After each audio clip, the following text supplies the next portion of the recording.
Jacob's Quest, and tonight I just finished watching episode 7 of Agatha All Along, and yes, I said episode 7. I didn't do a review of episode 6. I was out of town, I wasn't here, and episode 6 was also the one where they actually completely addressed everything going on with Billy Maximoff, Billy Kaplan, whatever you want to call him, and it all made sense.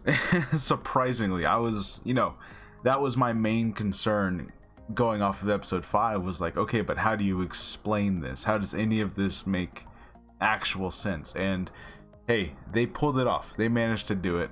But yeah, I don't know, it's just too late to do a review of that episode. We're already on to the next week, so here we are, episode 7 now. And yeah, Billy had pushed everyone into the mud, and then Agatha ends up crawling back out, and they move on to the next trial. And the other two witches, who, forgive me, I'm blanking on names for some reason, they are, what we're basically dealing with here is Lilia is her name, the not time traveling, but like future telling kind of she kind of gets a little out there sometimes. She'll occasionally just blurt out random lines for no reason, and she's been doing this the entire show, and everyone's basically been suspecting that, like, okay, so she's like either seeing the future, or like her future consciousness is just like kind of jumping around in different spots. And that's basically what we get confirmed this episode, and we kind of see this episode the way that she sees time, where one minute she's back to when she was a kid, and the next minute she's like currently in the trial, and then the next minute she's back underneath the mud on the witch's road trying to find their way out of there. And so she just keeps jumping from spot to spot, and so like she'll explain something to someone and they'll be like, well, you already told me that a minute ago, and then we'll get to that point where she wakes up like a few minutes earlier than that and explains that thing to that person the initial time. So it's just a pretty cool way that they managed to do this. We've seen this in some other media. I think I believe Lost back in the day had a pretty cool, I think Desmond did like a kind of mind jumping thing through time, and that's basically what Lilia's deal here is. So they do manage to finish the trial. It was like a tarot reading trial. You just had to do it correctly, and at first she thinks it's about Teen, but it turns out to be her trial where she has to read her own cards. And once she's able to do that, and she has like the symbols for all their coven, and we actually do get confirmation that yes, Rio is Death. And we even get like an image of her sort of in her death form. We see her very briefly with like half of a skull face looking thing, and it's pretty cool. So I'm sure that's going to end up being an issue later on. But everyone manages to get out of the trial, but Lilia stays behind because she knows that the Salem 7 are approaching. They're like right on their tail. So she stays behind to flip over the tower, which had swords on the ceiling, and so all the Salem 7 and Lilia herself end up falling onto the swords below. Now, this is a really cool way to take out the Salem 7. I guess my only thing is they didn't really get much of a chance to actually be characters. They were kind of just a presence that was following them, making them move forward. Like they were kind of literally a driving force for the plot to like keep the characters moving.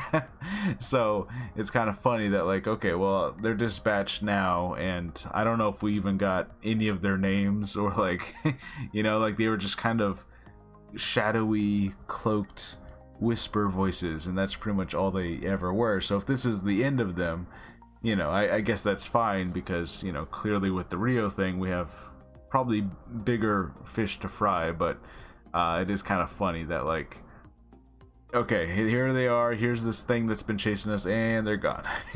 So there's that. But Lily went out like a hero. Pretty heroic death there, if that is indeed her actual death.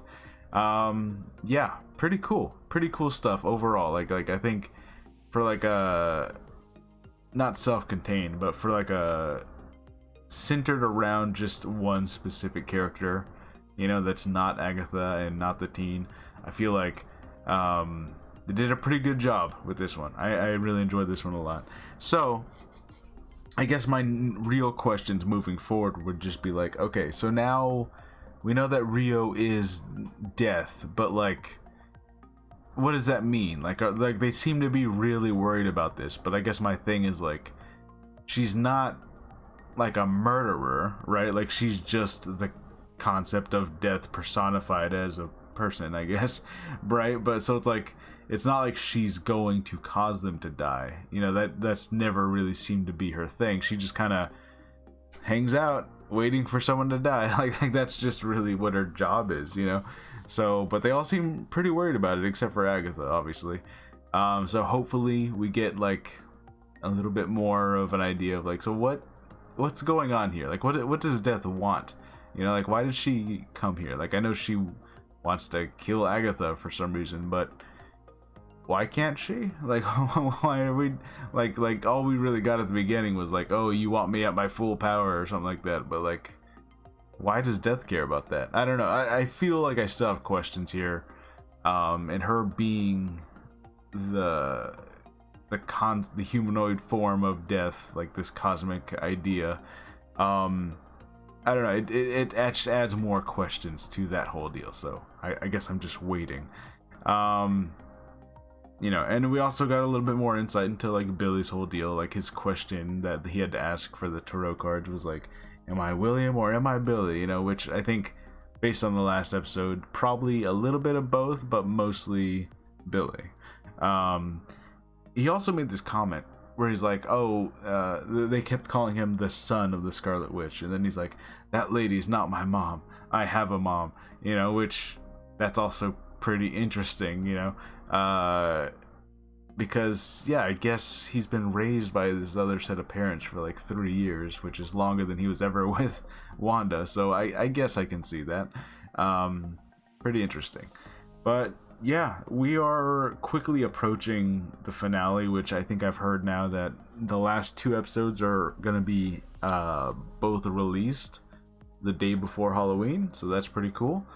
And yeah, just I'm really excited to see what are we doing here at the end. Like I think we're all kind of expecting a Agatha versus Rio kind of showdown, but at least for right now, there doesn't seem to be much of a reason why these two would like have some kind of epic battle, you know, especially because if she's Death, it's like, what do you even do? You know, like she is Death itself, right? Like how do you win that fight? I don't know.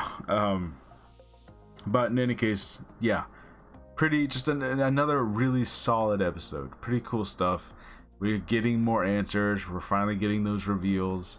But yeah, I think my only real complaint would just be that the Salem 7 ultimately, they were just there to serve a purpose in the plot. They didn't seem to like actually be important characters that we're supposed to care are now, I guess, gone, right? Like they didn't, I don't think they had names at all. So anyways, let me know what you guys think about episode 7 of Agatha All Along.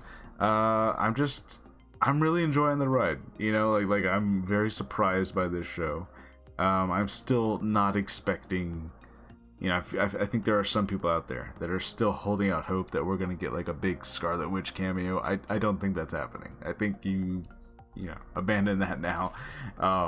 Anyways, let me know what you guys think. I'll see you guys later. Bye.